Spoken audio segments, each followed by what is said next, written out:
Salam əziz dostlar, əziz Usta TV səhifəsinin izləyiciləri, hər birinizi xoş gördük. Əziz dostlar, gözəl insanlar, canlı yayımımızın növbəti qonağı fasad sahəsi üzrə bütün xidmətləri göstərən və öz sahəsinin peşəkar mütəxəssisi olan Hüseyn bəy oldu. Hüseyn bəyə canlı yayımımızda bir çox suallar ünvanladıq və həmin suallardan biri Penaplast yanırmı yoxsa yox sualına verdiyi cavabı sizin izləmənizə verəcəyik. İzləyərkən bəyənməyi, paylaşmağı, rəy yazmağı unutmayın. Sizə xoş izləmələr.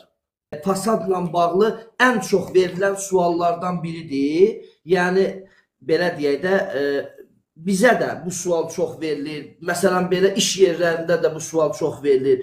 Penaplast yanırmı, əriyirmi?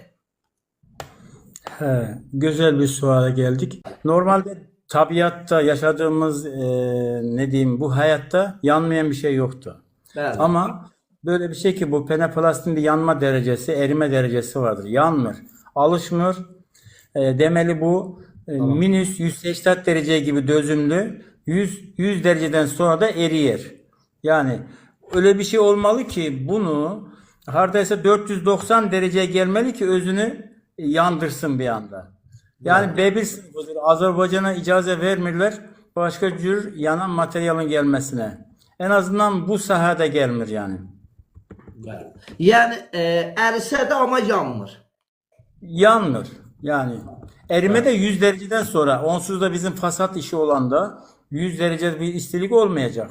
Bəli. Diyelim uşaklar tutuşturdu, üstüne benzin töktün, yandırdın. Biz bunu çok sınavdan geçirmişik. Üstüne benzin töktük, pürmüzle yandırdık, büzüşme var ancak. Başka bir şey olmur, alev almır, alışmır yani. Təşəkkür edirəm. Çox sağ olun, minnətdaram cavablandırdığınız üçün.